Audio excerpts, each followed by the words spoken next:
Good afternoon. My name is Scott Dahl. I'm a master's program director and professor of digital marketing and revenue management at La Roche in Crans-Montana. Welcome to the Digital Transformation Happy Hour. I'm really looking forward to today's happy hour. We've got two super special experts in digital marketing with us today. Our first guest is the Vice President of Sales at BCV Social, one of the industry's premier providers of tech-enabled social media solutions, as well as an amazing guest lecturer in my digital marketing courses. Please join me in welcoming Mercedes Blanco. Welcome, Mercedes. Tell us a little bit about yourself. Hi, good morning, good afternoon for you, Scott, or good evening, wherever you are. My name is Mercedes Blanco. I'm original from Spain. I moved to the US in 2014.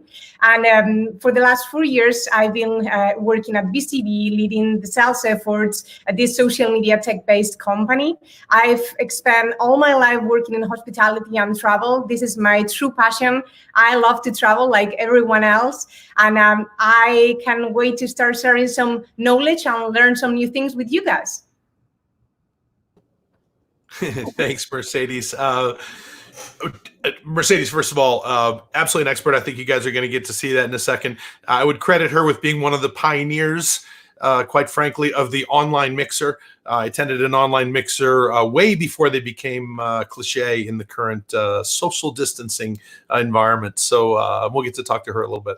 My next guest is already a great friend of La Roche, an industry thought leader in the areas of hospitality, technology, and digital marketing.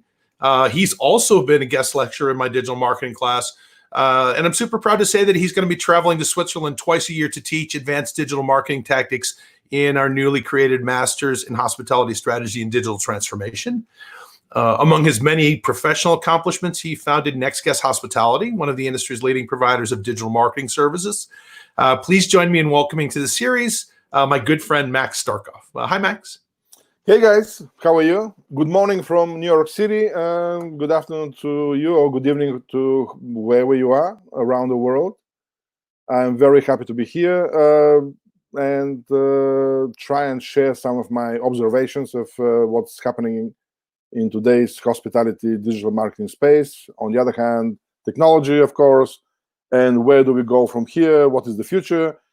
I have 40 years in hospitality. I have undergraduate hospitality studies, master's degree hospitality studies, MBA, and I have worked practically anything in that you can imagine, all possible professions in our industry, from front desk clerk to general manager of a hotel to government executive at the Ministry of Tourism of my native Bulgaria in Europe, and of course founder and CEO of a series of hospitality-related technology startups, including travelbreak.com, including Well Media Technologies, one of the first booking engine technologies in hospitality, and of course the last 20 years Hebs Digital, or NextGuest as it's called now, the leading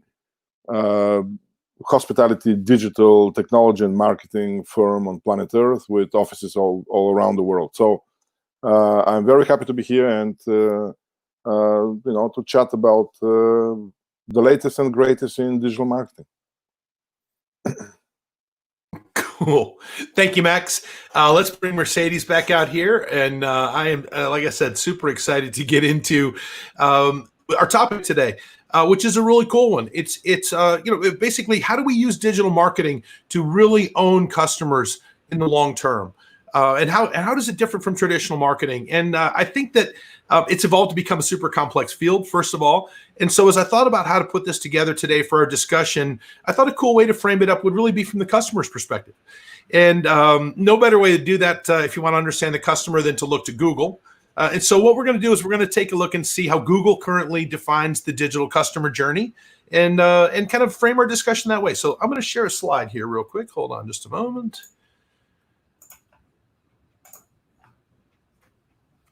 Okay, so this is stolen from a lecture from Mr. Starkov to my class, shamelessly stolen. For those of you that like academics, that's not APA referencing, but still, I give him credit.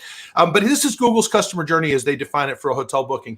5 phases: dreaming, planning, booking, experiencing, and then sharing. And I think those make sense if you think about them. And now what we'd like to do, and this is coming from really Mr. Starkov to start out with, but I think it's a great way to frame the conversation. Let's pull those 2 first phases of that together because we use some similar tools at least, and let's call that customer engagement.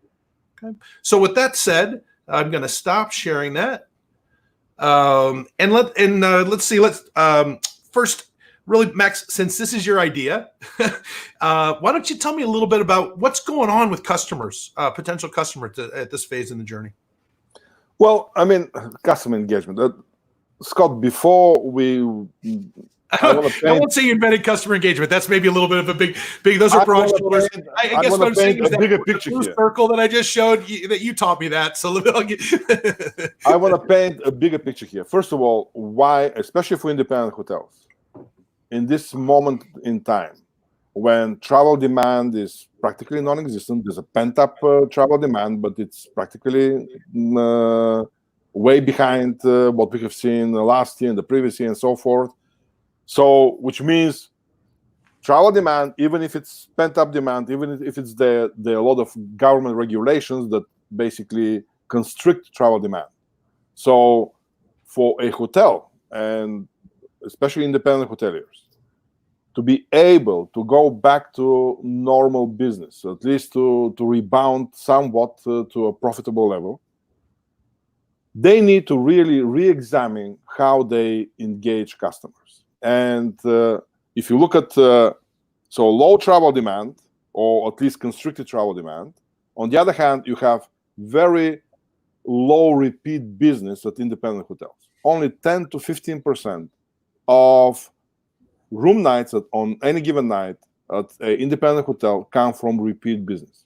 So a hotel, especially independent hotels, they have to acquire new guests every single day to the tune of 80, 85%, 90% of their guests on any given night, they have to acquire them from scratch. And if you know, first of all, guest acquisition is becoming exceedingly expensive. It's becoming more expensive by the minute, especially when there's low demand. Typically, it's between 15 and 20 times more expensive to acquire a new guest versus retaining an existing guest. And this is the key to understanding the behavior of hoteliers toward travelers, I would say, nowadays. So the moral of the story is that you have to make everything possible to retain your guests, to engage your guests, to make them loyal guests. And actually, I'm giving as an example the major hotel chains. Before the coronavirus, Hilton, Marriott, 62% of their room nights were generated by loyalty members.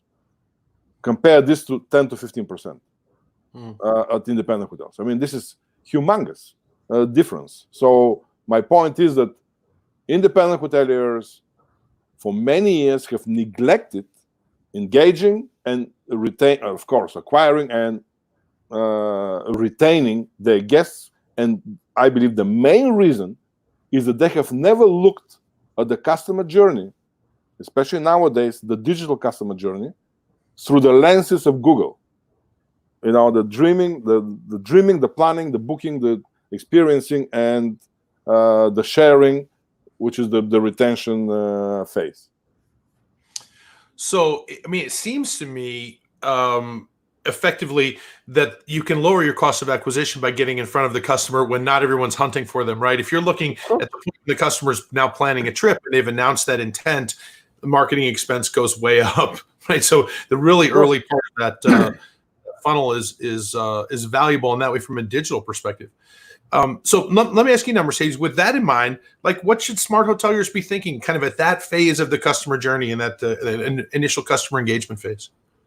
So to me, the most important thing, and first of all, is to understand the difference between upper and lower funnel, right? But those two, they are very much connected together.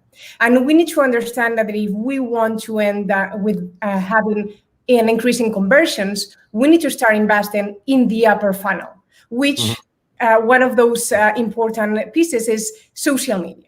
So social media plays a critical role on the attention and consideration, or as you were referring to it, Scott, dreaming and planning. Because let's face it, in travel, we don't sell rooms, we don't sell beds, we sell dreams. And social media is perfect for aspiration. It's perfect for planting that seed on the dreaming and planning. Right now, 52% of people are being impacted by different travel desires through social media, right? I am sure that you, Scott, or Max, you've been seeing like a lot of things about, I don't know, let's say Spain or Greece. Every single week, it becomes a more common part of our conversation. Where are we going to go? And we can go somewhere, because it's just, my neighbors, I'm glad to know them really well now, but I'm ready to see somebody else finally. So yeah, I totally agree. Yeah, I think it's very, very good.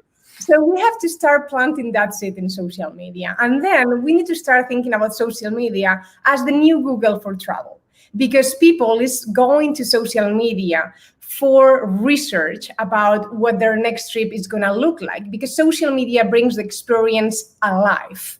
So right now we are seeing that 80% of people is going towards social media when planning their trip. So we need to understand that. We need to understand that investing in the aspirational, the planning phase, just planting that seed online, because today's world is digital, through social, through Google, through whatever, but digital, you are actually gonna increase your conversions in the future. So we need to understand that relationship between upper and lower funnel. I fully agree, by the way. I fully agree, Scott. And the main thing is that hoteliers, especially independent hoteliers, if they invest in digital marketing, they tend to invest in the acquisition, in the booking phase, where all the clicks, let's say Google Ads, Meta Search, Google Hotel Ads, or TripAdvisor Meta, or Trivago Meta, are very expensive. They have become prohibitively expensive. And actually, I support what Mercedes said, is that you have to invest in all 5 phases of the customer journey, starting from the engagement phases, of course, the dreaming and the planning phase. And I would say that social media plays a huge role there, but also brand marketing plays a great role there. Content marketing, creating stories about the hotel, about the destination, and how the hotel is the hero of the destination.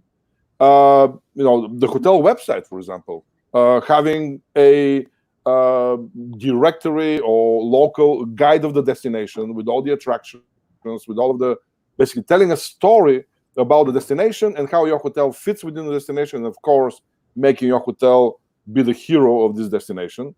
Influencer marketing is another I would say, format that can be used in this engagement period. So all of this social media, brand marketing, content marketing, which is outside of your website. I mean, we're talking about, for example, media. You publish articles about top 10 things happening in the destination, or there's a festival nearby, or there's a cooking class with whatever success, or comment, especially nowadays when people would like to unwind and people like to distress and so forth, coming up, your specialists in the spa, the hotel spa, coming up with packages with here's how you distress, simple exercise that you can do at home, and of course showing their knowledge, and in this way they attract people. Oh, let me go and see what these guys can do for me over there if I go there. So my whole point is not sales, like used car salesman type of pushy hotel sales, but very subtle, by showing that you're the expert in whatever field, in the spa, for example, or recreation, or distressing, or let's say dining. People are dying for gourmet food nowadays that is cooked by somebody else and served by somebody else. So even if it's a gourmet pizza, they would love it. So become inventive and then talk about it. That's content marketing outside of the hotel website. Of course, you have to have this on social media, through publications, travel-related blogs, and so forth. And of course, on the hotel website, PR. Many independent hotels in the past had a PR agency of record. This is long gone. If you do a survey in the industry, who is your PR agency? Say, what? PR? No, we don't have a PR agency. Why? Yeah. agencies their owner may have someone engaged if someone drowns in the pool, but that's about the extent of the public. So what I mean is that today's PR agencies have become masters of content marketing. They can become masters of social media, or engaging a company like BCV that creates original content and so forth is another approach. But my whole point is that you have to play in this field, because if you don't play in the engagement, in the customer engagement phases, the dreaming and the planning, then you have to invest triple and quadruple amounts than you should in the booking phase, and with very mediocre results. I think that one thing that it's very important and that I hear all the time, trust me, is where is my return on the investment on the content piece, right? On my brand awareness, on my social media. It's like, wait a minute. The problem is that you only think about the final click, but you are not thinking that for you to have that final click, you need to invest here in the content phase, right? Absolutely. In the dream planning. Absolutely. I want to ask you about that in a second, because I think there's a very interesting thing for us to learn in terms of attribution and in terms of being able to at least connect numbers to things. A lot of times we can't connect finance and capture rates and closure all the way at the end, but at least we can demonstrate a historical pattern of numbers. But I want to ask you, Mercedes, actually, to really just dig into your expertise a little bit. Give us a couple of tangible examples of what some tactics like this in this phase would be. What are some of the things we do? What do they look like even from the consumer perspective? Because I think it's really cool to, Max, you mentioned engaging the customer before it's super expensive to engage the customer. And there's you shared those tips with me and my class once, but I'd love for you to kind of talk a little bit about how do you get in front of people then? So here's the thing. We need to differentiate between awareness, engagement, and conversions, right? You need to, one, reach your audience through awareness campaigns. You need to plant that seed, right? It is critical, especially in today's world with COVID. We need to be talking about trust, about reopening dates, about what is it that you are going to expect on the amenities, on whatever is going to happen at the property. So we need to invest on the awareness. Then we need to invest on the engagement so people can start sharing their excitement about reopening, about going there. And then we need to start optimizing that engagement so our fans or our audience can do the work for us, right? Because let's think about this. If you're having a really good experience, or if you're seeing something that truly goes with you, you're going to talk to your friends about it, right? And then we go into the conversions, right? But we cannot start with conversions all the way around. We need to start with awareness, investing on who's our target. We need to wait for 1 second or two and think, who do I want as a customer for my hotel? Because the all for all world, it's over. We need to specialize ourselves. We need to think about who we want in our hotel, in our destination, go through that pool of people, invest on that content campaigns, and then drive through conversions. But we need to start, it's like trying to build a house through the roof. It will fall through. It's exactly the same. So we need to start investing in awareness. But the workers would be dry from the very beginning. That sounds like a really good idea. Yeah. You should build the roof first. I don't understand. And especially now when, as we see from the initial rebound, I would say steps that we're witnessing in the industry, is that first of all, leisure travel is the one that will rebound first, and is rebounding first, not business travel. There was a recent study published by Travel Weekly that said that corporate meetings and corporate managed business travel will rebound in 2024.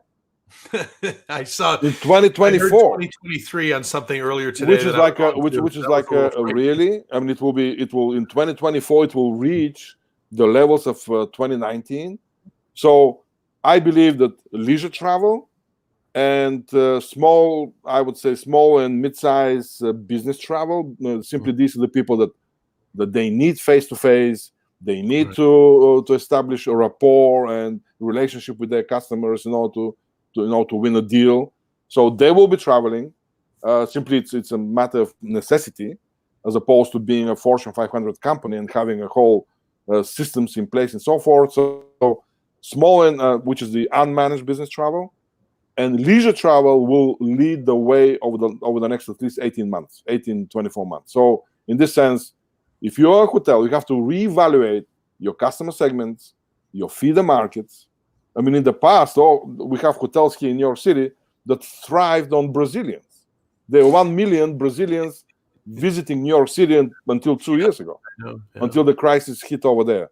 So what they mean is that the same was with Chinese. 1 million Chinese visiting New York City. Where the Chinese today? Non-existent. Where the Brazilians today in New York City? Non-existent. Where the business travelers? So you have to reevaluate your feeder markets. You have to reevaluate your customer segments. And then, of course, map out an action plan how to engage those customers that make sense and those customers that you want to see at your property.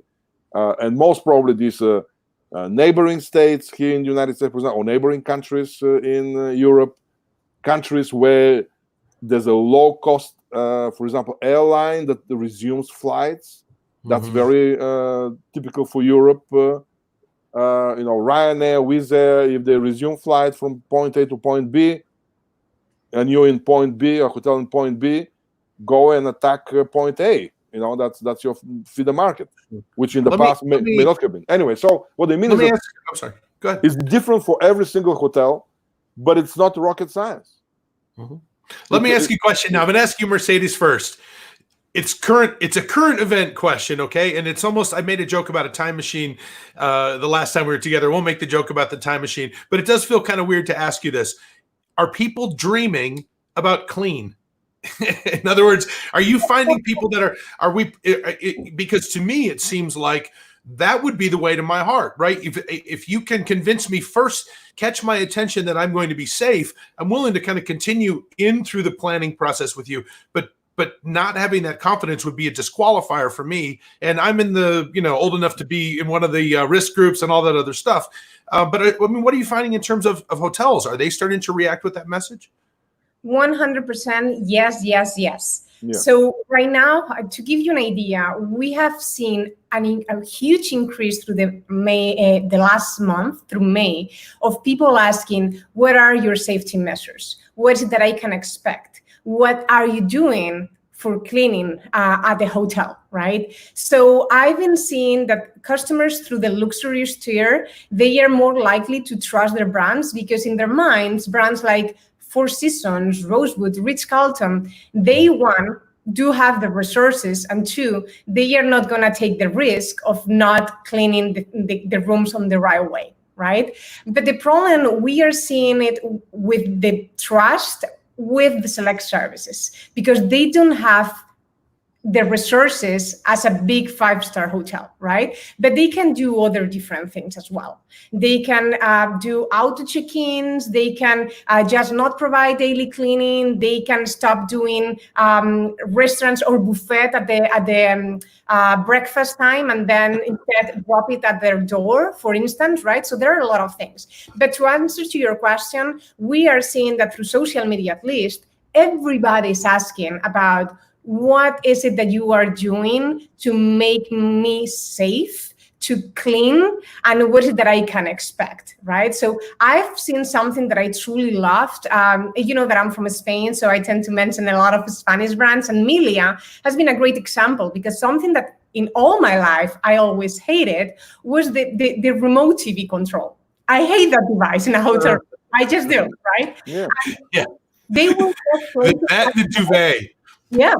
So they're placing that inside a reusable plastic bag that is sealed, and they are doing that every time that somebody goes to the room. So if they are willing to do that, that is giving me automatically trust in that brand, and that everything else is going to be clean as well. So Agreed. I am prioritizing my summer trip on cleanliness, isolation, and nature, and I believe that a lot of people is doing that. Yeah, I How mean, can- Let me Scott, ask you, Mac, how do we get that message across then? How do we get customers to, in other words, if we've got someone sitting and holding them, contemplating not traveling for that reason, if we could get that message in front of them, even if they weren't looking for that message, it might actually have an impact, right? So how do we get the whole, yeah, it's safe. it builds credibility. I mean, listen, the main thing here is the following. First of all, you have to have a very solid cleanliness, safety, whatever you call it, program in place. Starting from how the booking process, do you have mobile check-in, for example? Do you have mobile keys? And so forth. My mobile check-in is $150 a month, you know, to sign up with a mobile check-in technology vendor. It's the even cheaper versions of that. So what I mean is that mobile check-in, assuring that all of the, for example, your staff wears masks, that every guest is given sanitizing wipes and hand sanitizers and masks and so forth. Second, how do you clean? UV light, UVC light devices, robots, and electrostatic sprayers, for example, that create this very fine mist that penetrates everywhere, even under the bed, and cleans the whole room. So all of these things, you have to create a check-off list with 5, 10, 15, 20 things. You have to put it on your website. You have to put it on your blog. You have to brag about it on social media. You have to put it in a press release. And most importantly, you have to join. TripAdvisor is just launched last week, actually this week, the beginning of this week, their cleanliness program, where every single hotel can fill in a check-off list of what are the things that they do at the hotel, and anybody that goes to TripAdvisor can see this. What are the measures? What is the program, the cleanliness program of the hotel, and then they can talk about it and say, well, the hotel claims that they have UVC light robots roaming the hallways. I never saw one. So Max, to me, balance transparency, right? Travelers, they don't believe into what they do not see. So transparency is key. So I would add to that we need to start doing two things. One is communicating with sensitivity, right? And hyper-targeting. Because to your point before, if you're in New York, you can no longer target Brazilians. Maybe you need to target people from Connecticut instead. Yes. So we need to start hyper-targeting to the right people, do it with great sensitivity and with great transparency, because that's what it's going to build the trust that is very much needed in the industry. So let me ask you, Mercedes, really just, and then I want to move on to the next phase. But does it make a compelling social media message, do you think? 100%. We do need to provide people what they are asking for. And they are asking for that trust, because we've spent 3 months indoors in our houses, and we need to get out. We need to socialize, but we need to do that in a way that makes us feel safe. So we need to communicate what are all of those safety measures that we are doing. And the greatest thing about social media is that right now we can reach whomever we want through social media. So it's giving us the perfect tool to talk to the travelers. It's so true. Max, I got to be very honest with you. You and I have been apart for quite a while, but I'm becoming very familiar with your dome ceiling. So there's absolutely true that you can connect digitally. Let me jump ahead, you guys. So I want to check back with old man Google here. 1 second. And I want to move on to the next phase of the digital customer journey, because I think it changes things a little bit. So we just talked about engagement. And now let's move to that next phase. And the next phase is the booking phase, right? And then And Max, you so well characterized that as the customer acquisition phase. This is when we're grabbing them. And I think you've made already a really good point. This is expensive if we're going to enter the game here. But what kind of tactics can we do digitally to help ourselves here? Well, I mean, if you have done a good job in the previous two phases, in the dreaming and the planning phase, if you have engaged those customers, then you can steer them gently toward the booking phase, at least to consider your hotel as one of the places to stay during the trip. So in this sense, if you haven't done that, then you have to over-invest, I mentioned, in the booking phase alone with very mediocre results. But some of the marketing formats here, of course, hotel website marketing. Where is the opening promotion? When you go to the homepage, is there opening slide or video promoting, for example, your distressing packages? Or promoting, for example, as we mentioned, your cleanliness program and so forth. SEO works very well in this phase. Paid search, which is Google Ads, works very well in this phase because you can promote concrete packages, concrete specials. I have a distressing spa package from $199 or from $99, and whatever. Just make sure you're emphasizing really quite long tail in that sense, right? Because otherwise, you're getting into the slugfest of everyone bidding for. Or would you get involved in? No, it's no. I would say you use all of these acquisition marketing formats wisely. For example, if you're a hotel in Midtown Manhattan, you don't bid on New York City hotels. You don't bid on Manhattan hotels. You don't bid on Midtown Manhattan hotels. You bid on Manhattan hotels with a let's say a rooftop bar. Long tail keyword terms. That's the key here. So you bid smartly on long tail keyword terms that describe your property correctly. You own the share, the search share. You own 100% of it, of this keyword, or 75% or 50% of the minimum, and you focus on 10, 15 keywords. That's it. So what they mean, and that's how you acquire customers. Or for example, nowadays, people are already searching, and actually, you will see this in TripAdvisor's press release and so forth. When it comes, people are searching for hotels with COVID-19 cleanliness program in whatever destination. So that these are the types of long tail keyword terms that you need to bid on. Display advertising works very nicely, especially on targeting and retargeting, as Mercedes called it, hyper targeting. For example, on Google Display Network, you can target dentists in south of Philadelphia, if you want to target that specific group of people that you believe are potential customers. So what I mean is that you can target people based on their geolocation, based on their social status, and so forth.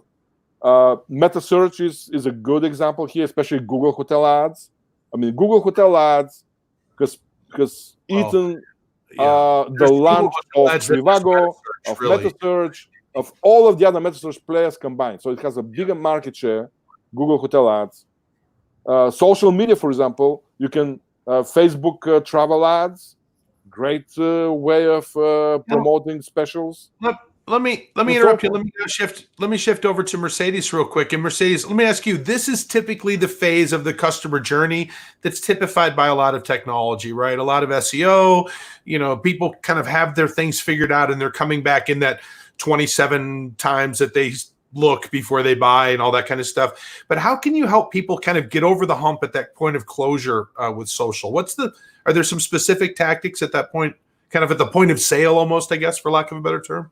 Well, I would say two things. One is don't be short-minded and don't have short memories, because we digital marketers tend to forget about all of the efforts that we have done in the past and just invest through the conversion era. And we go all to the OTAs, meta searches, and all of that. But we forget that we have already invested time and efforts into increasing or to planting that seed. We need to go and analyze our data to impact the people that already show interest in our property. That's the first thing that we need to start doing. We need to start listening. It doesn't make sense to do things without analyzing the results from it and investing wisely. That's very important. And the other thing is that people is just tired to see the same over and over again. We need to surprise them.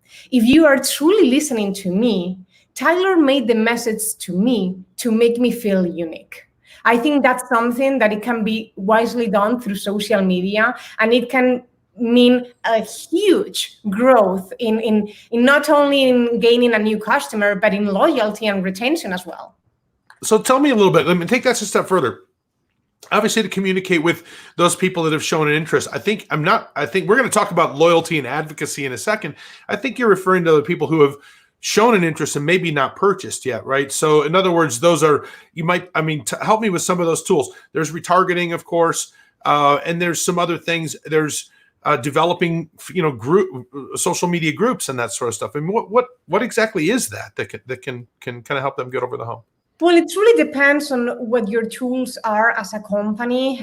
Maybe you have your CRM, maybe you have partnered with a data management company, maybe you have access to all of the pixels and all of the purchase behavior. It really depends on what tools you have. So depending on the tools, you will see one data, more detail or less detail, and then you can invest accordingly. So to me, to Max's point about a long tail of words, I think that more detail gives you better results, right? So the more you understand your persona, the more you understand your data, the better you can manage it and the better you can convert on it. Yeah, towards the end of the conversation, we're going to talk a little bit about, if you're an independent hotelier and this sounds wonderful, but you don't know where to start. For the most part, I think it really is an emerging part of the industry, but it's with experts like you guys. And so we'll talk about that in a second. So let me kind of jump now another second, right? We've kind of talked about the booking phase. We've closed that customer. One of the beauties with digital is that it gets it kind of extends the customer journey. Imagine at a 5-star hotel, you're met at the door by a doorman and you have constant contact with people until you get into the car and you drive away. It's really a nice journey, and there's customer touch from the beginning to the end, but that's all the further it can stretch. With digital, we can be there when they get out of bed in the morning, and we can follow them around as they have their coffee. And then after the fact, and that kind of gets me going into the next phase here. Hold on just a moment. I'm going to share my screen one more time. After the fact, in a very unique way with digital, we can go home with the customer, right? So the way Google sees this, right, is the experience phase. So this is the actual moment of consuming the product. And then finally the sharing phase, which is so critical. So when we think about them together, we're going to think about those as retention. Okay. So Mercedes, let me start with you, right? What should hotels be thinking at this point, right? The customers, let's say the customers in the hotel and beyond, what should they be thinking about? You will always hear me say this over and over again. Bring the online world offline. Right? That's the first thing that we need to start understanding. We've spent years talking about digitalization, and we are not there yet. I hope that the whole COVID-19 has given us the chance to adjust, rethink, and strategize accordingly. But through digital, through data, we understand absolutely everything about the customer that is entering through our main doors. So let's think about this. Back in the 80s, when I or somebody went to a hotel, they knew nothing about me. Maybe when they opened my passport, they knew that I was from Spain. Maybe they knew my age. They knew my accent. They saw my appearance, but they knew nothing at all. Through digital, they can know almost everything. The information that I am willingly to share through the digital world, and even more, right? Because we have access to all of that. They can know if I tend to stay with a branded hotel, what are the reasons that are making me select one destination or another one. So for instance, for me, if you see my purchase behaviors, you will see that I always tend to select a hotel that has a gym on it. A very good, clean gym. That's important because I need to work that. Another thing is that I always avoid hotels with old bathrooms. That scares me. And when I travel, I share about my experiences, right? I share me enjoying a glass of Chardonnay, enjoying a beautiful sunset. So if they know all of that about me, and they also know that I'm always traveling solo or with my husband and my friends because I have no kids, they can give me a personalized experience. And that's what we need to start doing, understanding and knowing that people and bringing all that online information, all of that data to the real world, to talk to me, to interact to me in a way that makes me feel unique. Because this is what we all want. We all travel because of recognition, because of auto-satisfaction, and we need to start talking to people in a way that they feel listened. And if I am allergic to gluten, don't put in my bedroom like a welcome package with a basket of bread, right? Baguette with cheese is not my thing. I mean, even for the longest time when I was a director of sales, we had to be super sensitive to alcohol because occasionally we'd have a customer that didn't want alcohol in their room, and so we would normally send up a really nice bottle of wine. Every once in a while, that's kind of objectionable. I want to come back to tactics in a second because I want to ask you about that. But Max, I want to ask Max a question because Max, you're a little bit of almost a net RevPAR distribution cost evangelist. That's what I'm going to call you. So do me a favor, tell us a little bit about why this phase has a benefit, especially for an independent hotel. Well, I mean, I started by mentioning what a low percentage of repeat business independent hotels have. And one of the reasons for the low repeat business is the following, is that independent hoteliers completely ignore these two phases, the experiencing phase, while guests are at the property, and the sharing phase when guests leave the property. I mean, there's a technology in place. There's a technology, well-established technology, which allows, first of all, the hotel to dissect their past guests, to put them in different categories.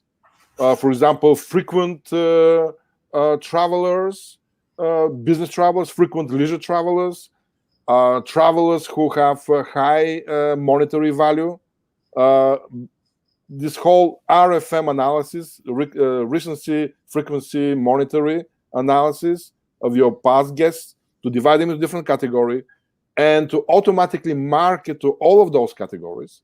For example, pre-arrival email or message or message. Here is this is a reminder of your upcoming reservations. And by the way, did you know that we have this? Do you know that we have that? And here's an upgrade to you being our loyal customer. Messaging during the stay for various events at the hotel, around the hotel, in the neighborhood or destination. Post stay again, messaging. By messaging, I mean with the email or SMS or anything. It sounds like you're describing joining the Players Club of a Las Vegas casino, right? That was the most amazing experience I ever had in my life. I joined the Players Club, which gave them a ton of information about me. And I was getting a Mother's Day card with my own mother's name on it saying, hey, you might want to invite your mother to Las Vegas. But it was amazing. Scott, and then just imagine, with the same technology, you can do drip campaigns post-stay after they leave, let's say every 3 months, or on the anniversary of their booking of your hotel. Hey, last year, this time you booked my hotel. This is the time for you to come back again, and so forth. What they mean is that all of this is done in a fully automated fashion, and this technology is called CRM technology. Well, let me. And do you know that only 5%, Mercedes, excuse me, only 5% of hotels, of independent hotels, have a CRM technology in place? Well, let me tell you about an amazing experience that I had. And then I want you to share a couple of the tactics, because I've seen some stuff that you guys are doing with some of your customers post-stay, and some of it's pretty innovative and cool. So definitely share some of that with us, please. Sorry, I think that I was talking over you. No. I'm sorry. What I was going to say, I think I know what the story you were getting ready to share, and I want you to just share a couple of the post-stay tactics that you guys use with some of your clients, because some of them are pretty innovative and pretty cool. So yeah, please tell us more about Well, let me tell you this story first, and then I'll give you a couple of examples. So 10 years ago, and I'm talking about a pre-digital era. I know we had digital, but it wasn't what it is today.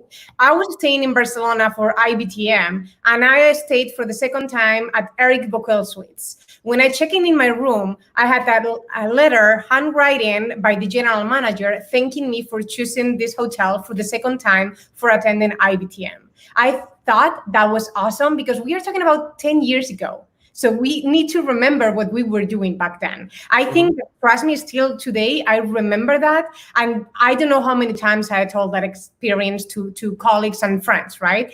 So that's the power of information, or that's the power that providing those kind of actions is having in our travelers. It's make them feel special. It's giving them that wish to return. So with post-stay, one problem that we are having with post-stays actions or surveys is that we tend to forget that if the experience was positive, wonderful. Like in my case, they had me.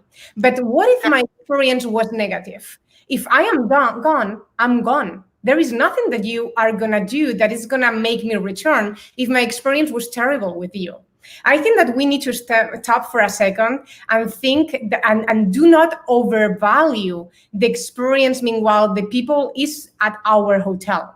We need to enhance their experience so we convert them into loyal customers and they return with us. And yes, I mean, through listening, we can talk to those people. Max was talking about anniversaries through CRM. Well, social media is the same. If I had a honeymoon and I am seeing a post of a beautiful destination where I was in my honeymoon, what I'm gonna do, and it's only natural, I'm gonna say something like, oh my goodness, I had such a wonderful time. I wanna go back.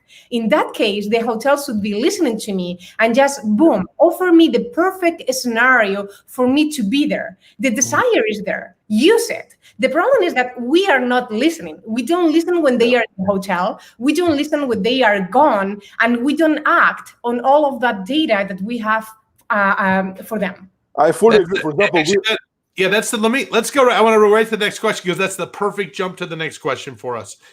This stuff is great. It's pretty apparent, right, that there's a lot that can be done. And you guys talked about a lot of different tactics. An independent hotelier only has to look at the 25% that they typically pay an online travel agency to realize that if they can actually drive more direct bookings, there's funds available to pay for that and probably additional profit to be made. But it's also pretty scary, right? And so my question for you guys is, and really, I mean, your two companies are two of the companies that really do this very well. And let me ask Mercedes first. How can a hotelier get their arms around this? Tell me a little bit about how BCV has a client relationship and how an independent hotelier can move forward. It's actually the most common question. It's wonderful, but how can we do all this stuff? We're already busy at the hotel. Very, very good question, because a small independent hotel is never going to be able to compete with Google, with Expedia, or with Booking. So do not even, I mean, you have to invest in SEO, right? Because you have to, but there is no way that you are going to beat them, because they've been doing this for a longer time and they have more tools than you do. But through SEM and through paid media, you can indeed do better. Again, you need to hyper target and you need to reach the audience that is truly important to you. And you can do so with a paid media efforts, very tailor-made, very specific, with a lot of keywords, as Max was saying before, and then you have your campaign. To give you an example, I don't know if you are familiar with the Don Cesar Hotel here in Florida. As a matter of fact, yes, I am very... We all are. Every one of us has a connection to that hotel. It's like the Kevin Bacon of hotels. Okay? I agree. Well, I love what they've been doing, because for those who are not familiar with this hotel and for those that are watching us, that hotel is pink. And they have used that quality of the hotel to say something like, think in pink. Let's use that pink movement through COVID to be positive, to share that positive mindset. They've never closed. They've had amazing numbers, especially on weekends, because again, the leisure market is the one that is coming up first, right? Yeah. But they have been doing a successful campaign in both organic and paid media. I'm a Floridian resident. I cannot tell you how many times they have targeted me in the right way, offering me Floridian rates for me to go for an staycation, that it's safe because I'm driving, so I'm not flying, and just communicating all of that safety measures. I like that property before, but the kind of trust, the idea of that property that I have now in my mind is much better than what it ever was before. Exactly. Now, keep in mind that hotel's also haunted, so that might be how they target you so well. That person might be looking over your shoulder. Oh, so you're reading. Oh, here's a magazine you like. Yeah, it's. They're like the Del Coronado, if you know the Del Coronado, the haunted hotel as well. Yes. That's the West Coast. It's the East Coast Del Coronado or the West Coast Don Cesare. Really. I worked for the management company that had it for the longest time, and it actually was struggling a little bit at that time. And so we had all of our corporate meetings there as a way to prop it up. So I've been there many times. So Max, I'm going to kind of give you sort of the final word on this. Tell me, I know you've stepped away a little bit from NextGuest from an active role, which maybe even makes you a little bit more objective and able to see it. But tell me, what's the kind of way that a company like that engages with a hotel in order to be able to take advantage of some of the stuff we talked about today? I mean, let's put it this way. Labor cost in hospitality on a global basis is around 50%, 53% of total costs. So just imagine when you have 10%, 20%, 30%, 40% occupancy, how much of this labor cost do you want to eliminate? So that's why we're talking about the big furloughs and layoffs in our industry, which that's where many hotels started, simply because you have to pay your real estate taxes. You have to pay your mortgage. I mean, there's no forgiveness there, commercial mortgage. You have utilities, even a closed hotel, you have to maintain utilities. Absolutely. So what I mean is that if you are a branded hotel, yes, many of the brands, were very flexible. They reduced royalty fees and marketing fees and this and that, but still you owe them something. And the only, I would say, cost that you can literally reduce is the labor cost. So now, post-COVID-19, just imagine how many at any hotel can deal with social media or digital marketing. Zero. So many of my friends in the business are telling me stories about talking to owners for the first time that have no idea, things like that. So what I mean is the following: is that outsourcing digital marketing to independent hotels, outsourcing social media management is simply inevitable. It's simply inevitable, simply because the knowledge is not there, the bandwidth is not there, the education is not there, and so forth. So what I mean is that scale doesn't exist to hire the expert. Right? You hire the expert. You hire the expert with the technology, the expert that knows the technology, and of course you keep them honest and you look at the return on investment. I mean, at NextGuest, we for the last 20 years we are monitoring very carefully, and every year for each of our clients we provide them with, here's your ROI for the year and the return on investment. You invested X number of dollars in Google, X number of dollars in let's say CRM, in our fees, consulting fees and the likes, advertising, media, PR, social media, technology, whatever it is. So you invested $100,000 or invested $200,000 or $1 million, and here's your return. And you know what the average return is? 4.5% year after year, between 4.5 4.4%. That's the cost of sale. That's the cost of generating bookings through our efforts. And So think about that for a compare second. this to You're measuring that against an online travel agency margin of low 20s at the best. average 20. The average is 22. The average is 22. Profit in play. There's profit in play, I think. Yeah. Okay. The main All right, issue here. we're up at the hour. We got here really, really fast, to be honest with you. Yes. Amazing discussion, and I really hope that folks had an opportunity to benefit from this. We had a lot of people come in and out. If you've recently joined, the numbers actually gotten pretty high again. If you've recently joined, this tape, the recording will be available on our LinkedIn channel, so you can definitely catch it. But Mercedes, I want to thank you, as always. Amazing. Thank you so much. Amazing discussion. Max, as always, thank you tremendously. And thanks everyone. In 2 weeks, we'll do another digital transformation happy hour. We're going to talk all about something pretty cool. We're going to talk all about artificial intelligence and machine learning and bookings and stuff like that. So, all right, folks, we'll see you guys soon. Guys. Thank you. Thank you. Bye-bye.